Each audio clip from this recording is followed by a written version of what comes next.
নমস্কার বন্ধুরা, আজকে আমি করব ঠাকুরবাড়ির রান্না কাতলা মাছের লেবু ভাপা। আমি এখানে 3 পিস কাতলা মাছ নিয়ে নিয়েছি। এটা হচ্ছে গাদার মাছটা। আমি এর মধ্যে দিয়ে দেবো নুন সামান্য মতন, আর দিয়ে দেবো হলুদ গুঁড়ো,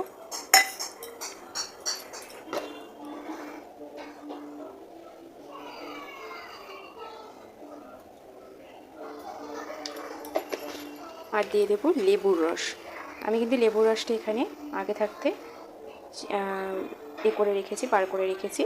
আমি এখানে লেবুর রসটা দিয়ে দেবো। আমি এখানে গন্ধরাজ লেবু ব্যবহার করেছি, আপনারা চাইলে পাতি লেবু ব্যবহার করতে পারেন, কিন্তু আমার গন্ধরাজ লেবুটাই মনে হলো বেশি ভালো লাগবে, তাই আমি গন্ধরাজ লেবুটাই ব্যবহার করেছি।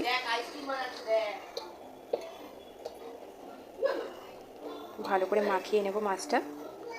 মাখিয়ে এটা ম্যারিনেট করে রেখে দিতে হবে অনেকক্ষণ, যাতে এই লেবু নুন সবটুকু যাতে ভালোভাবে এর ভেতরে ঢুকে যায়।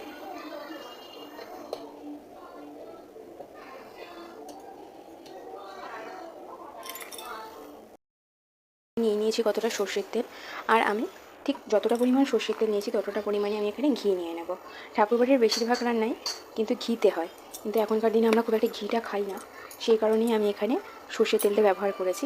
এটা গরম হয়ে এলে আমি এর মধ্যে দিয়ে দেবো একটু শুকনো লঙ্কা ফোড়ন।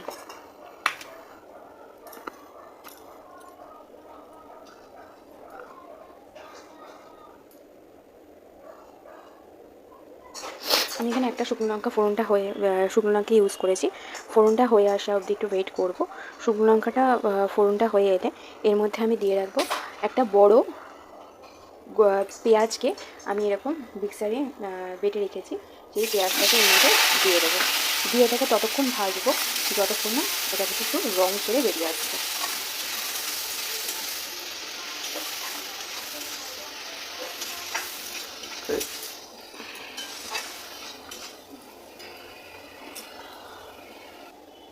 আমি দিয়ে দিয়েছি সামান্য মতন হলুদ, পরিমাণ মতো। আর কিন্তু আমি রান্নায় ব্যবহার করবো না হলুদ। এটাকে আমি পেঁয়াজটা যতক্ষণ না কষা কষা হচ্ছে ততক্ষণ আমি এটাকে ছেড়ে দেবো। ঠিক যেরকম পেঁয়াজ আমরা ভাজা করি, যেটা লালচে ভাব হয়ে আসে, এটাও ঠিক লালচে ভাব হওয়া অবধি আমরা ওয়েট করবো।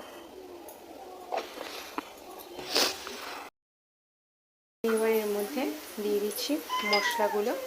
আমি এখানে দিয়েছি 1 টেবিল চামচ মতন জিরের গুঁড়ো, কাশ্মীরি লঙ্কার গুঁড়ো দিয়েছি একটুখানি, আর দিয়েছি সামান্য পরিমাণে নুন আর 2টো কাঁচা লঙ্কা।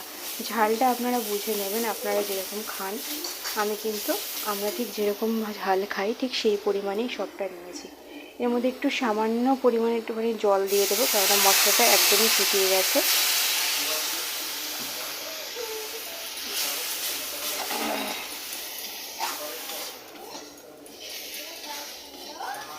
এটা পুরো কাঁচা মশলার ভাবটা চলে গেলে এর মধ্যে দিয়ে দেবো একটুখানি আদা কুচি। আদা কুচি বলতে আমি আদা ঘষে নিয়েছি। এখানে আমি 1 টেবিল স্পুন মতন আমি এই যে আদা দিয়ে দিলাম। দিয়ে আমি এটাকে ভালোভাবে আবার কষিয়ে নেব।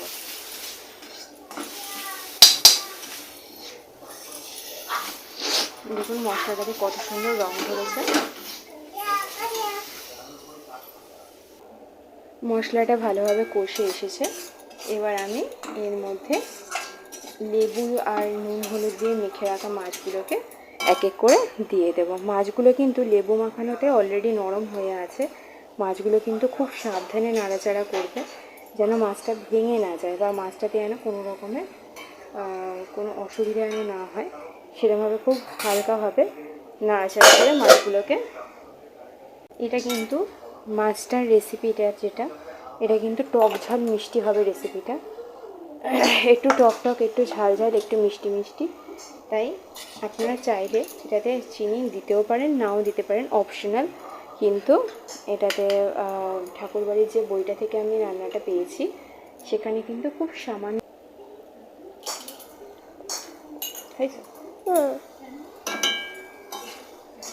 মাছটাকে কিন্তু আমি ভালোভাবে একটুখানি এরকম হালকাভাবে উল্টে পাল্টে কষিয়ে নেবো এই মশলাটার সাথে।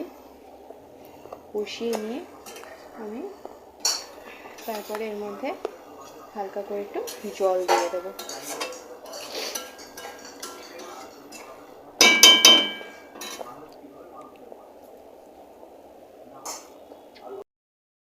মাছটা কিন্তু কষে এসেছে। এবার আমি এটাতে খুব অল্প পরিমাণে জলটা দিয়ে দেব, খুবই অল্প পরিমাণে দিয়ে দেবো আমি জলটা।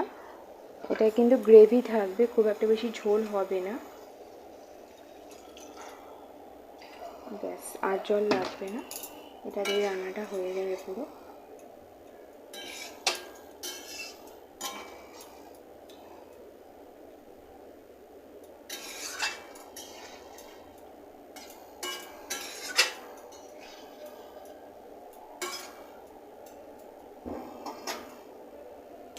এটা ভালো করে ফুটলে আমি যখন গ্রেভিটা একটু নেমে আসবে বা কমে আসবে, তখন কিন্তু আমি এটাকে ভালো করে ফুটলে আমি এটাকে নামিয়ে দেবো। এটা গরম গরম ভাতের সাথে খুব ভালো যায়। আপনারা বাড়িতে ট্রাই করে দেখবেন। আর ঠাকুরবাড়ির রান্নার রেসিপিগুলো কেমন লাগছে একটু জানাবেন। আর ভালো লাগলে আমার চ্যানেলটাকে একটু প্লিজ সাবস্ক্রাইব করে দেবেন। আর যদি ভালো লাগে একটু লাইক করবেন। কেমন লাগছে সেই নিয়ে একটু কমেন্ট করে জানাতে পারেন। আর বন্ধুদের সাথে শেয়ার করে প্লিজ একটু পাশে থাকবেন।